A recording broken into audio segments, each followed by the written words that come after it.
Hello friends, it's Wednesday morning. பசங்களுக்கு இன்றைக்கி ஸ்கூலுன்னு சொல்லவுமே பயங்கர ஆக்டிவாகவே எந்திரிச்சாச்சு. ஸ்கூலுக்கு கிளப்பி விடுற வேலைகளோடையே மாவு ஆட்டிகிட்ருக்கேன்னா பார்த்துக்கோங்க எந்த அளவுக்கு இருக்கும் அப்படின்ட்டு. 5 days லீவ் விட்டாலும் தான் விட்டாங்க. போதும் போதும்னு ஆயிடுச்சு. நம்ம பக்கத்தில் போய் உட்காந்தா ஏதோ அமைதியாக 2 பேரும் விளாண்டுட்டு இருக்க மாதிரியே இருப்பாங்க. கொஞ்ச நேரம் நகண்டு கிச்சனில் ஏதாவது வேலையை தான் ஸ்டார்ட் பண்ணுவோம். அதுக்குள்ளேயும் அம்மா அவனை பாருங்கள், அம்மா இவனை பாருங்கன்னு ஒரே சவுண்டாக தான் இருக்கும். எல்லார் வீட்லேயுமே இப்படி தான் இருக்கும்னு நினைக்கிறேன். ஸோ எப்படி இந்த சம்மர் ஹாலிடேஸை சமாளிக்க போகிறோம் அப்படின்றதே தெரியலை. இன்றைக்கி மார்னிங் தம்பிங்க லஞ்ச் பாக்ஸ்க்கு வந்து ரசம் சாதம் தான் ரெடி பண்ணியிருந்தேன். சைடிஷ்க்கு வந்து பொட்டேட்டோ ஃப்ரை தான். லஞ்சுக்கு எங்களுக்கும் சேர்த்து வர்ற மாதிரியே ரசம் வந்து சேர்த்தே வச்சாச்சு. இனிமேல் தான் நான்வெஜ் எடுக்கிறதுக்கு கடைக்கே போகணும். மார்னிங் கொஞ்சம் மாவாட்டுற வேலை இருந்தது அப்படின்றனால தான் கடைக்கு காலைல போக முடியலை.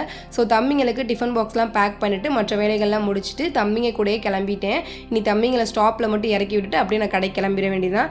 நான்வெஜ் ரெசிபிஸ் என்னென்ன பண்ணேனே அப்படின்றத லாங் வீடியோவில் நான் உங்களுக்கு ஷேர் பண்ணுறேன். இன்றைக்கி டே எங்களுக்கு இப்படி தான் கம்ப்ளீட் ஆச்சு. நீ நாளைக்கு ஒரு vlogல பார்க்கலாம். பாய்.